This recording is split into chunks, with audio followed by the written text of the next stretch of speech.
భారత్లోని అన్ని ఛానల్స్ ను ఆంధ్రదేశంలో ప్రసారం చేస్తున్న ఏకైక నెట్వర్క్ సిటీ కేబుల్.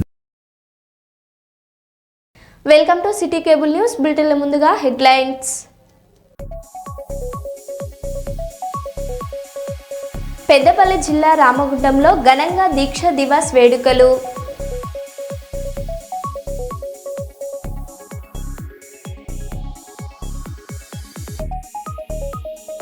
విజయవాడ ధర్నా చౌక్ వద్ద ఉద్రిక్తత.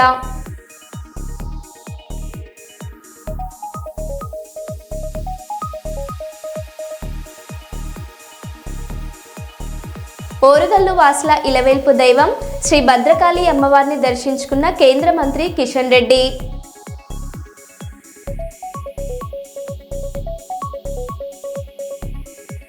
వరంగల్ మంత్రిత్వ శాఖ ఆధ్వర్యంలో సర్దార్ 150వ ఐక్యత పాదయాత్ర.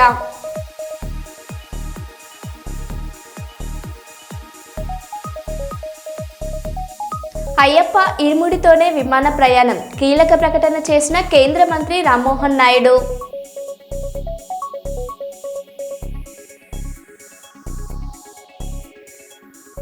ఇక వివరాల్లోకి వెళ్తే, తాను ఎలాంటి తప్పు చేయలేదని, ఒక అంగవైకల్యం ఉన్న విద్యార్థినికి న్యాయం చేశానని, కావాలని కొందరు తనపై దుష్ప్రచారం చేశారని కాళోజీ నారాయణరావు ఆరోగ్య విజ్ఞాన విశ్వవిద్యాలయం vice chancellor doctor Nandakumar Reddy అన్నారు.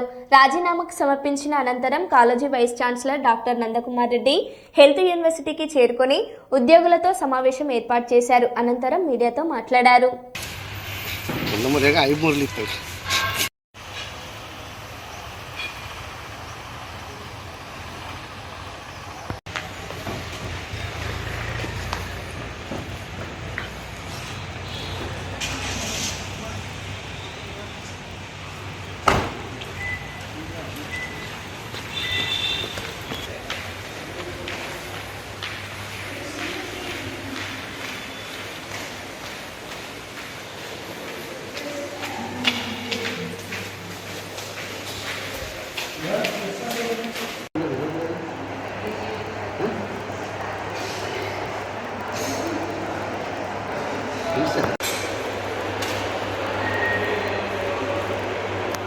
చాలా మందికి ప్రయాసాలు తగ్గినాయి.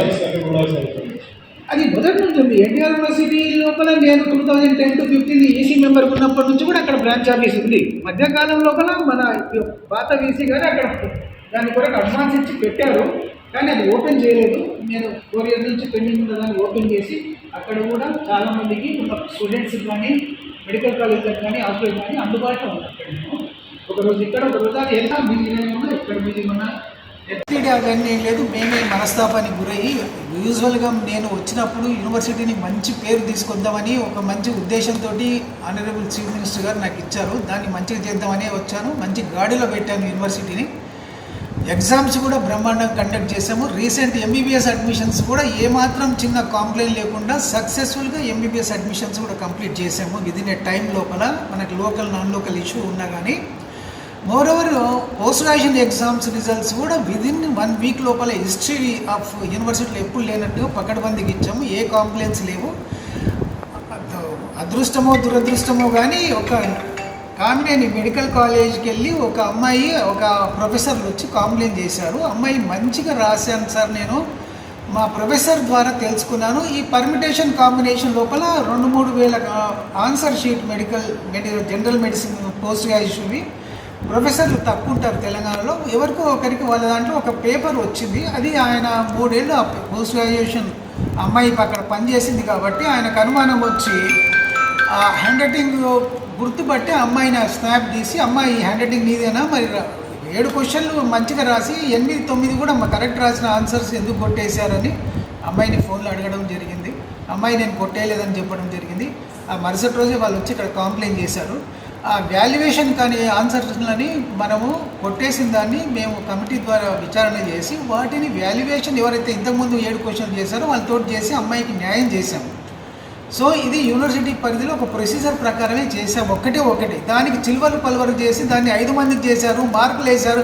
ఎక్కడైనా ఏమాత్రము ఆ ఒక్క ఇన్సిడెంట్ న్యాయం చేసిన తప్ప ఇంకేదైనా ఉంటే ఈరోజు ఏ శిక్షకైనా ఎవరైనా అర్హులు కావాలి. రాసిన వాళ్ళన్నా కావాలా లేదా మేమన్నా కావాలా. సో దీనికి మేము కూడా ఫోరెన్సిక్ టెస్ట్ కానీ సమగ్ర విచారణ జరపాలని మేము కూడా కోరుకుంటున్నాము. తేట తెల్లమవుతాయి, నిజాలు బయటపడతాయి. దానికి యూనివర్సిటీ మీద ఉన్న అపవాదు కూడా తొలుగుతుంది. శ్రీరాములు అటువంటి వాడు ఎవరో చాకలి వాడు సీత మీద అభాండం చేస్తే ఆ విధంగా చేశాడు. ఈ విధంగా ఇట్లాంటి జనాలు ఈరోజు కూడా ఉన్నారు, అట్లా అభాండాలు చేసేవాళ్ళు. అందులో ఏమాత్రం వాస్తవం లేదు. సో ముఖ్యంగా విజిలెన్స్ వాళ్ళు నిర్ధారించారు, అంటే మీరు చేసిన వాల్యుయేషన్లో తప్పుదోవ జరిగిందని చెప్పారు. ఎక్కడ నిర్ధారణ అనేది ఎక్కడ వచ్చింది? ఇంతవరకు విజిలెన్స్ వాళ్ళు ముఖం నేను చూడలేదు, వాళ్ళు నన్ను ఒక ప్రశ్న కూడా అడగలేదు. నాకు తెలిసింది ఏంటంటే వాళ్ళు ఎగ్జామినేషన్ సెంటర్కి పోయి ఏదో విచారణ చేశారు. కంట్రోలర్ ఆఫ్ ఎగ్జామినేషన్ సెంటర్లో టోటల్గా అబద్ధం. ఇది చాలా అబద్ధం, ఇది సత్య దూరము. ఎవరిని అట్లా చేయలేదు. ఎవరికి ఇష్టం లేని వాళ్ళు మరి ఎవరైనా అట్లా పుకార్లు చేశారేమో తెలియదు.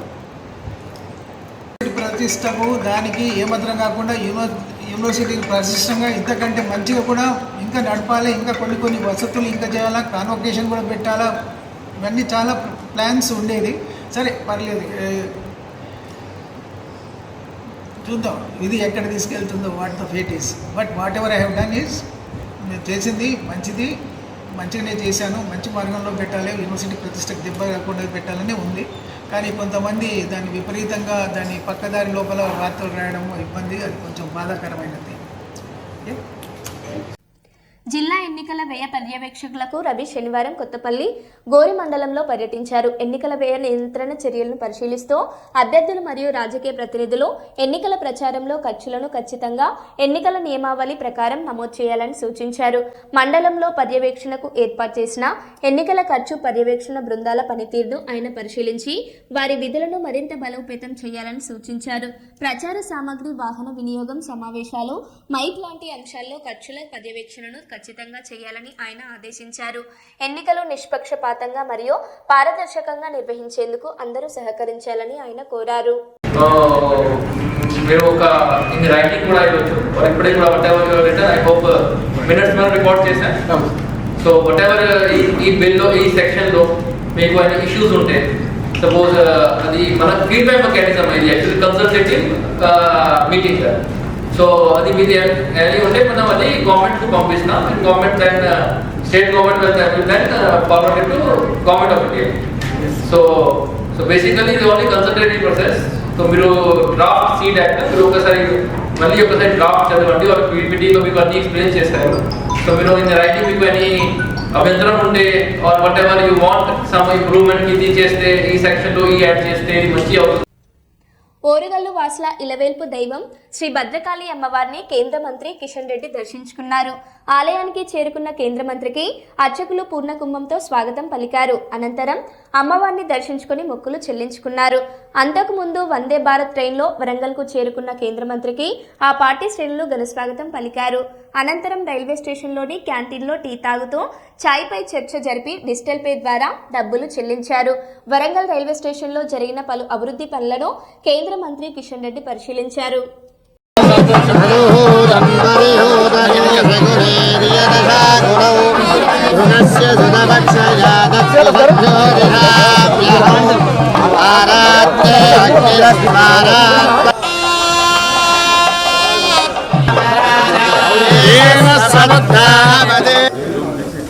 లేదు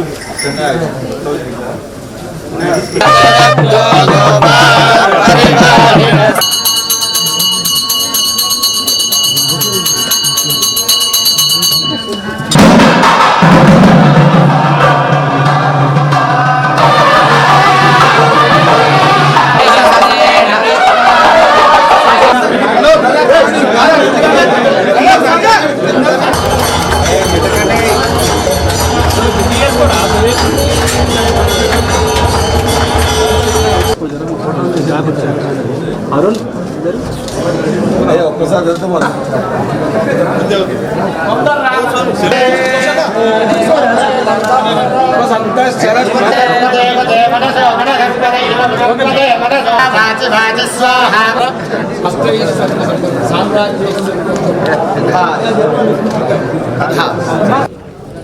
ఈరోజు నేను పూర్తిగా వరంగల్ రైల్వే స్టేషన్ ప్రారంభించినప్పుడు ఆ రోజు నేను రాలేకపోయాను. కాబట్టి ఆ రైల్వే స్టేషన్ డెవలప్మెంట్ ఏ రకంగా జరిగిందనేటువంటిది ఒకసారి పరిశీలించడం. అదేవిధంగా వరంగల్లో మెగా టెక్స్టైల్ పార్క్, వరంగల్ ఏర్పాటు చేయబోతున్నటువంటి ఎయిర్పోర్టు, అదేవిధంగా రైల్ మ్యానుఫ్యాక్చరింగ్ యూనిట్ RMU, 1000 స్తంభాల గుడి రెనోవేషన్ సంబంధించి, జాతీయ రహదారులకు సంబంధించి ఈ ప్రాంతంలో జరుగుతున్నటువంటి అభివృద్ధి కార్యక్రమాల పట్ల, అదేవిధంగా కేంద్ర ప్రభుత్వము యొక్క వరంగల్ హన్మకొండ పట్టణంలో మంజూరు చేసినటువంటి స్మార్ట్ సిటీ కానీ, హెరిటేజ్ సిటీ కానీ, వీటన్నిటి పట్ల రివ్యూ చేయడానికి ఈరోజు రావడం జరిగింది. ఉదయమే నేను 5 గంటలకు హైదరాబాద్ నుంచి వందే భారత్ ట్రైన్లో రావడం జరిగింది. ఈరోజు సంబంధించినటువంటి అధికారులు కూడా, కేంద్ర ప్రభుత్వ అధికారులు కూడా నాతో పాటు వచ్చారు. South central railway general manager కూడా వస్తూ ఉన్నారు. మిగతా టెక్స్టైల్ పార్క్ సంబంధించి కానీ, లేక ఆర్కియాలజీ సర్వే ఆఫ్ ఇండియాకి సంబంధించినటువంటి వాళ్ళు కానీ, జాతీయ రహదారులకు సంబంధించినటువంటి వాళ్ళు కానీ,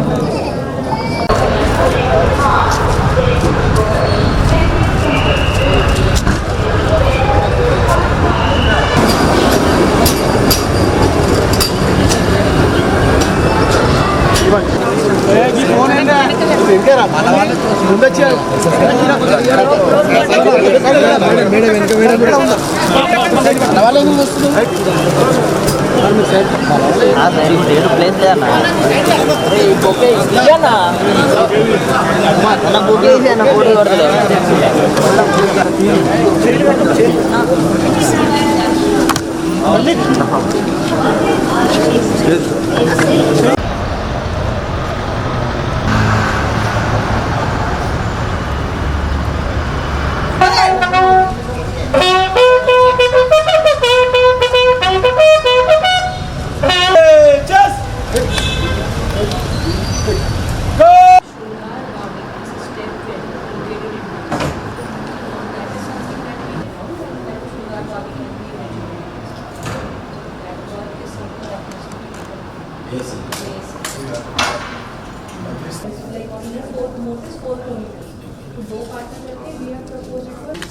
Shungar is located near to me and it will not be required. But CPM party Warangal జిల్లా కమిటీ ఆధ్వర్యంలో ఉర్సుగుట్ట వద్ద గల సిపిఎం పార్టీ జిల్లా కార్యాలయం రామ సురేందర్ భవన్ లో ఉదయం 11 గంటలకు ప్రెస్ మీట్ నిర్వహించడం జరిగింది. దీనికి పార్టీ జిల్లా కార్యదర్శి సిహెచ్ రంగయ్య అధ్యక్షతన పార్టీ రాష్ట్ర కార్యవర్గ సభ్యులు జి నాగయ్య మాట్లాడుతూ, వరంగల్ నగరంలో సిపిఎం పార్టీ ఆధ్వర్యంలో ఇల్లు లేని నిరుపేదలకు భూ పోరాటాలు నిర్వహించి వేల మందికి గుడిసెలు వేయించడం జరిగిందని, వీరంతా పేద వర్గాలకు చెందిన వారని, ఇప్పటి వరకు వారికి ప్రభుత్వం పట్టాలు ఇవ్వకపోవడం అన్యాయమని అన్నారు. గత బీఆర్ఎస్ ప్రభుత్వం పేదలకు ఇండ్ల పట్టాలు ఇచ్చి ఇల్లు నిర్మాణం చేయించి గుడిసెలు లేని నగరంగా చేస్తారని హామీ ఇచ్చి 10 సంవత్సరాలు అధికారంలో ఉండి పేద ప్రజలను పట్టాలు ఇవ్వకుండా మోసం చేసిందని అన్నారు. జిల్లా కార్యదర్శి సిహెచ్ రంగయ్య మాట్లాడుతూ, వరంగల్ నగరంలోని గుడిసెవాసులకు పట్టాలు ఇవ్వాలని కోరుతూ డిసెంబర్ 2వ తారీఖు నుండి 6వ తారీఖు వరకు మండల ఆఫీసుల ముందు నిరాహార దీక్షలు చేస్తామని, ప్రభుత్వంపై ఒత్తిడి తీసుకువచ్చి పట్టాలు సాధించే వరకు విశ్రమించబోమని అన్నారు. ఈ ప్రెస్ మీట్ లో సిపిఎం పార్టీ జిల్లా కమిటీ సభ్యులు సింగారపు బాబు, ఆరూరి కుమార్, ఎండి బసీర్, వలదాసు దుర్గయ్య, గుడిసె సెంటర్ల నాయకులు రామ, సందీప్, ఉసిల్ల కుమార్, ప్రభాకర్, జానీ, రవి, సాంబయ్య తదితరులు పాల్గొనడం జరిగింది. పట్టాలు ఇవ్వలేదు, పేదలందరికీ ఇళ్ల స్థలాలు ఇస్తామని, ఇల్లు కట్టిస్తామని గత టీఆర్ఎస్ ప్రభుత్వం వాగ్దానాలు చేసి కేసీఆర్ వరంగల్ నగరానికి వచ్చి వరంగల్ నగరంలో గుడిసెలు లేనటువంటి నగరంగా నేను అభివృద్ధి చేస్తానని కూడా హామీ ఇచ్చారు. 10 సంవత్సరాల పరిపాలనలో పేదల యొక్క ఇళ్ల స్థలాల సమస్య ఆయన పరిష్కరించలేదు. పైగా పేదలకు పట్టాలు కూడా ఇవ్వలేదు. తర్వాత 23లో కాంగ్రెస్ ప్రభుత్వం మీ అధికారంలోకి వస్తే అందరికీ పట్టాలు ఇస్తామని చెప్పారు. పేదలందరూ కూడా నమ్మి టీఆర్ఎస్కి వ్యతిరేకంగా కాంగ్రెస్కి అనుకూలంగా ఓట్లేసి కాంగ్రెస్ను అధికారంలోకి తీసుకురావటం జరిగింది. కానీ 2 సంవత్సరాలు దాటినప్పటికీ కూడా కాంగ్రెస్ కూడా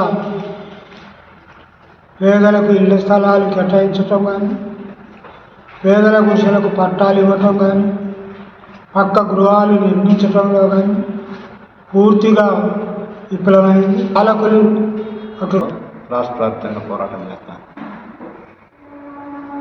ఈ పోరాటం చేయడం వల్ల వచ్చినటువంటి పేదలకు ఇంటి స్థలమే తప్ప ప్రభుత్వంగా ఇచ్చిందంటూ ఏం లేదు. గత 50-40 సంవత్సరాల కాలం ఇచ్చినా అరకొర అక్కడక్కడ ఇచ్చినట్టుగా ఉన్నాయి తప్ప అంతకంటే పోట్లేదు. టీఆర్ఎస్ ప్రభుత్వం మేము పేదలందరికీ కూడా ఇల్లు కట్టిస్తూ ఉన్నాం. ఇల్లు కాదయా, ఇళ్ళ స్థలమే మొదలు కట్టించే సంగతి తర్వాత అంటే ఇల్లు లేని పేదలెంతో రాష్ట్రం అంతా వాళ్ళు ఇంటింటి సర్వే చేశారు. ఆ ఇంటింటి సర్వే వల్ల 31 లక్షల మందికి ఇల్లు లేవని చెప్పేసి, ఇళ్ళ స్థలం లేదని చెప్పి ఈ 31 లక్షల మందికి కూడా ప్రధానంగా అందరికీ డబుల్ బెడ్రూమ్లు కట్టించిస్తాం అన్నారు. ఈ డబుల్ బెడ్రూమ్లకు సంబంధించినటువంటిది ఆయన కట్టించింది 2,94,000. 10 ఏళ్ళలో పంచింది 1,00,000.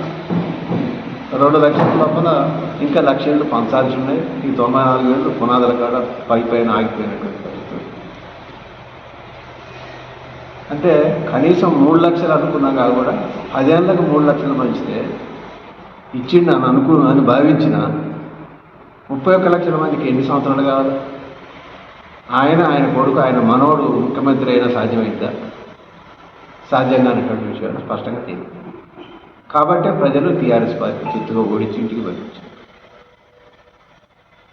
కాబట్టి డబుల్ బెడ్రూమ్లు ఇప్పటికీ పంచకుండా టీఆర్ఎస్ ప్రభుత్వంలో అట్టే ఉన్నాయి. ఇప్పుడు కాంగ్రెస్ ప్రభుత్వం వచ్చి 2 సంవత్సరాలు కావస్తున్నాయి. ఇంతవరకు ఆ డబుల్ బెడ్రూమ్ పంచడం. రేపు 2వ తారీఖు నుంచి 6వ తారీఖు వరకు వరంగల్, కిలా వరంగల్ ఎంఆర్ఓ ఆఫీసుల ముందు 5 రోజుల పాటు రిలే నిరాహార దీక్షలు ప్రారంభిస్తారు. 100 మంది వారితో ఆ నిరాహార దీక్షలు అయిపోయిన తర్వాత ఒక వారం రోజులు, ఎందుకంటే ఎన్నికల కోళ్ళు, కలెక్టర్ పర్మిషన్ ఇవన్నీ కూడా తీసుకొని చెరో కలెక్టరేట్కు పిలిపివ్వబోతుంది. చెరో కలెక్టరేట్ డేట్కి తర్వాత మీకు తెలియదు. నర్సంపేట తెలంగాణ అమరవీరుల స్తూపం వద్ద కేసీఆర్ చిత్రపటానికి పాలాభిషేకం చేసిన అనంతరం మాజీ ఎమ్మెల్యే పెద్ది సుదర్శన్ రెడ్డి మాట్లాడుతూ తెలంగాణ వచ్చుడో కేసీఆర్ సచ్చుడో అని నినాదించిన తన ప్రాణాలను సైతం లెక్క చేయకుండా ఉద్యమ నాయకుడు కేసీఆర్ ప్రత్యేక తెలంగాణ సాధనే లక్ష్యంగా 2009 నవంబర్ 29న ఆమరణ నిరాహార దీక్ష ప్రారంభించిన రోజు ఇది. తెలంగాణ ఉద్యమాన్ని మలుపు తిప్పిన ఒక అపూర్వ ఘట్టం. యావత్ తెలంగాణ ప్రజల్ని, తెలంగాణ సమాజంలోని అన్ని వర్గాలను ఏకం చేసిన దీక్ష తెలంగాణ ప్రజల స్వరాష్ట్ర సాధనలో అత్యంత కీలకమైన ఘట్టంగా దీక్ష దివాస్ నిలుస్తుంది. 2009 నవంబర్ 29వ తేదీన భారత రాష్ట్ర సమితి అధ్యక్షులు కేసీఆర్ గారు చేపట్టిన ఆమరణ నిరాహార దీక్షతో మలిదశ ఉద్యమం ఉవ్వెత్తున ఎగిసి స్వరాష్ట్ర సాధనకు బలమైన పునాదులు వేసిందని తెలియజేశారు. ఈ కార్యక్రమంలో ఆర్ఎస్ఎస్ రాష్ట్ర మాజీ డైరెక్టర్, పట్టణ పార్టీ అధ్యక్షులు, మాజీ ఎంపీపీ, మాజీ మున్సిపల్ వైస్ చైర్మన్ జిల్ తెలంగాణ ప్రజల కళ సాకారం చేసేటువంటి చివరి ప్రయత్నంలో భాగంగా ఆనాటి టిఆర్ఎస్ అధినేత, ఈనాటి బీఆర్ఎస్ అధినేత తెలంగాణ ఉద్యమాన్ని నిప్పురవల లేపి అద్భుతమైనటువంటి ఫలితాన్ని సాధించి తెలంగాణ 6-7 దశాబ్దాల ప్రజల యొక్క కళను సాకారం చేసి తెలంగాణ రాష్ట్రాన్ని సాధించినటువంటి తెలంగాణ స్వాప్నికుడు కేసీఆర్ గారు చేపట్టినటువంటి దీక్ష ప్రారంభ రోజున తెలంగాణ వచ్చుడో కేసీఆర్ చచ్చుడో, రాష్ట్ర సాధన అయితే ఆగేది లేదని చెప్పి బరిదెగించి గీత గీసి కొట్లాడినటువంటి మహానేత కేసీఆర్ గారు ఈరోజు నవంబర్ 29, 2009న దీక్షకు పూని తెలంగాణ సమాజాన్ని ఏకం చేసి కులాలకు అతీతంగా, మతాలకు అతీతంగా, వయోభేదం లేకుండా 3 కోట్ల మంది ప్రజలను ఏకతాటిపైకి తీసుకొచ్చి ప్రతి గొంతు నుంచి జై తెలంగాణ నినాదాన్ని పెళ్లు వీకినటువంటి మరి ఆ సందర్భంగా దేశమే ఇలా దిగివచ్చి కేసీఆర్ గారి 11 రోజుల దీక్ష సందర్భంగా డిసెంబర్ 9న తెలంగాణ రాష్ట్రాన్ని ప్రకటించింది. ఇది కేసీఆర్ గారి యొక్క వారి జన్మఫలం, తెలంగాణ రాష్ట్ర సాధన. వారు తెలంగాణలో పుట్టిల్లు కాబట్టి తెలంగాణ రాష్ట్ర ఏర్పాటు కోసం నడుం బిగించి టిఆర్ఎస్ ప్రారంభించింది కాబట్టి అది అద్భుతమైనటువంటి 14 సంవత్సరాల పోరాటాన్ని అలుపెరగకుండా ఎక్కడ కూడా చిన్న రక్తపాతానికి అవకాశం లేకుండా కేసీఆర్ గారు శాంతియుత పద్ధతిలో గాంధీజీ గారి యొక్క బాటలో నడిచి తెలంగాణ బాపూజీగా కేసీఆర్ గారు ఇవాళ నిలబడ్డాడు. 10 సంవత్సరాలు కేసీఆర్ గా ముఖ్యమంత్రిగా ఉండి రాజకీయాల పరంగా ఆలోచించకుండా తెలంగాణ సమాజం నాది, తెలంగాణలో ఉన్న అన్ని కులాల వాళ్ళు మన వాళ్ళు, అందరికీ ఫలితాలు రావాలి, 3 కోట్ల మంది తెలంగాణ ప్రజలు బాగుపడితేనే తెలంగాణ రాష్ట్రం వచ్చినందుకు సార్థకత అని చెప్పి వారు ప్రవేశపెట్టిన అనేక సంక్షేమ పథకాలన్నీ కూడా, అది కళ్యాణ లక్ష్మి కానివ్వండి, ఆసరా పెన్షన్ కానివ్వండి, దాంతో పాటుగా ఎస్సీ ఎస్టీలకు బలహీన వర్గాలకు సంబంధించిన అన్ని కులాలను గౌరవించి అన్ని వర్గాల సంక్షేమ పథకాలను తీసుకొచ్చింది కేసీఆర్ గారు. ఈ ప్రాంతం ఆ ప్రాంతం తేడా లేకుండా తెలంగాణ యూనిటీగా ప్రతి ఎకరాకు సాగునీరు రావాలని సంకల్పించిండు కేసీఆర్ గారు. అందరికీ ఉచిత కరెంటే కాదు, మంచి మద్దతు ధర రావాలి, రైతన్నలు బాగుపడితేనే గ్రామీణ ఆర్థిక వ్యవస్థ బాగుపడితేనే తెలంగాణ వికాసం వైపు కేసీఆర్ గారు ఆలోచిస్తే తెలంగాణ విధ్వంసం వైపు ఇలా రేవంత్ రెడ్డి కాంగ్రెస్ ప్రభుత్వం ఆలోచిస్తా ఉన్నది. ఇది ప్రజలు కూడా అందరూ అర్థం చేసుకోవాలని చెప్పి తెలియజేస్తూ, ముఖ్యంగా తెలంగాణ దివస్ సందర్భంగా ఇవాళ దీక్షా దివస్ బీఆర్ఎస్ పార్టీ రాష్ట్ర వ్యాప్తంగా చేపడుతున్నటువంటి సందర్భంగా కేసీఆర్ గారు ఇచ్చినటువంటి ఫలితం మనందరూ కూడా పొందుతున్న సందర్భంగా తెలంగాణ ప్రజలందరూ కూడా పేరు పేరున మరి ఈ దీక్షా దివస్ సందర్భంగా శుభాకాంక్షలు తెలియజేస్తా ఉన్నాం. ఒక మాట ఆనాడు ఇచ్చిన మాట డిసెంబర్ 9కి ప్రకటించిన కాంగ్రెస్ పార్టీ ఆనాడు 2009 నుంచి 2014 దాకా మళ్ళీ అరిగోస పెట్టడం వల్ల ఉద్యమ తీవ్రత పెరిగినప్పుడు మానసిక ఒత్తిడికి లోనైనటువంటి నిరుద్యోగ యువతులు చాలా మంది ఆత్మ బలిదానాన్ని పాల్పడ్డారు. వారి ఒక ఆత్మ శాంతించాలని, ముఖ్యంగా అమరవీరుల యొక్క త్యాగాలను ఈ దీక్షా దివస్ సందర్భంగా మరొకసారి గుర్తు చేస్తే పాపం కాంగ్రెస్ పార్టీదే, అది అందరికీ తెలిసినటువంటి విషయమే. కాబట్టి అమరవీరుల యొక్క మరి ఆత్మశాంతి కూడా కలగాలని చెప్పి బీఆర్ఎస్ పార్టీ కోరుతా ఉన్నది. ఈ ఫలితం మరి ఏ విధంగానైతే పోరాటాల ఫలితమే మనందరం చూస్తా ఉన్నాం. అందులో అనేక మంది లక్షలాది మంది ఉద్యమకారులు వారి యొక్క రాజకీయ జీవితం కాకుండా ఆర్థికంగా కూడా నష్టపోయి చాలా మంది అనారోగ్యం పాలై అవకాశాలకు దూరమై ఎంతో మంది త్యాగాలు చేస్తారు. ఇవాళ తెలంగాణ రాష్ట్రం గెలిచింది కాబట్టి ఫలితం కూడా అందరిది అని చెప్పి సందర్భంగా మరొకసారి తెలియజేస్తూ దీక్షా దివస్ శుభాకాంక్షలు. Thank you. నర్సంపేట నియోజకవర్గ కేంద్రంలో డిసెంబర్ 5న సీఎం రేవంత్ రెడ్డి పర్యటన ఖరారైన నేపథ్యంలో ఎమ్మెల్యే దొంతి మాధవారెడ్డి నర్సంపేట పట్టణంలోని పాకాల రోడ్డులో మెడికల్ కాలేజ్ ఆవరణలోని స్థలాన్ని బహిరంగ సభ కోసం పరిశీలించారు. ఈ కార్యక్రమంలో ఏసీపీ రవీందర్ రెడ్డి, ఆర్టీఓ ఉమారాణి, అధికారులు, టీపీసీసీ సభ్యులు పెండెం రామానంద్, మార్కెట్ చైర్మన్ పలాయి శ్రీనివాస్ మరియు కాంగ్రెస్ పార్టీ నాయకులు పాల్గొన్నారు. కాంపౌండ్ ఎంబడి వెళ్ళిపోయారు మెయిన్ రోడ్ అది ఎస్టీ కమ్యూనిటీ అవును అలానే పెట్టి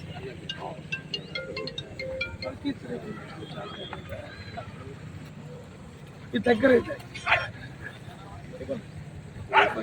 స్థానిక సంస్థల ఎన్నికలలో భాగంగా దేవరపల మండల కేంద్రంలోని రైతు వేదిక ప్రాంగణంలో ప్రెసిడెంట్ అధికారులకు ఒకరోజు శిక్షణ కార్యక్రమం నిర్వహించారు. ఈ సందర్భంగా జిల్లా ఎన్నికల సహాయ అధికారి మరియు స్థానిక ఎంపీడీఓ మేనక పౌడల్ మాట్లాడారు. ఎన్నికలలో విధులు నిర్వహించే అధికారులు క్రమశిక్షణతో బాధ్యతగా ఎన్నికలు సజావుగా జరపాలని కోరారు. ఈ కార్యక్రమంలో తహసీల్దార్ అడపు అండాలు, ఎంబీఓ గుంటుపల్లి కళావతి, సూపరింటెండెంట్ తాటి పుష్పలత, గ్రామ పంచాయతీ కార్యదర్శులు, కార్యాలయ సిబ్బంది తదితరులు పాల్గొన్నారు.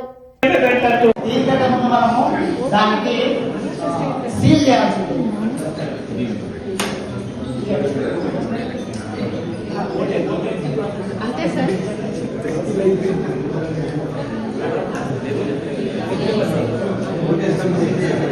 ఇది ఫస్ట్సారి ఇక్కడ క్లోజ్ అయింది, ఇది క్లోజ్ అయితే ఇక్కడ రంపం పెట్టింది కాబట్టి ఆల్రెడీ క్లోజ్ ఇది. ఈ క్లోజ్ దాన్ని ఇప్పుడు సార్ ఓపెన్ చేస్తున్నారు చూడండి.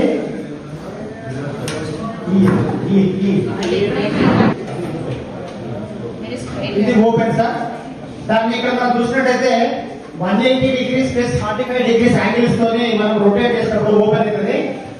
అది దీని తర్వాత 4th డే రోజు పోలింగ్ ఏజెంట్స్ వచ్చి దీని లోపల ఏం లేదని చెప్పి వాళ్ళు మొత్తము చూసుకునేటట్టు మనము టైం ఇవ్వాలి వాళ్ళకి. వాళ్ళు 3 రానియండి 4 రానియండి, ఓకే. టైం ఇచ్చిన తర్వాత దాన్ని మనము ఏ విధంగా సీల్ చేయాలో ఇప్పుడు చూద్దాం. ఓకే సార్, దాన్ని సీల్ చేసే విధానం అంటే దాన్ని క్లోజ్ చేసే విధానము ఇక్కడ ఓకే. ఇక్కడ మళ్ళీ రొటేట్. మరో బులెటిన్లో మళ్ళీ కలుద్దాం. Stay tune.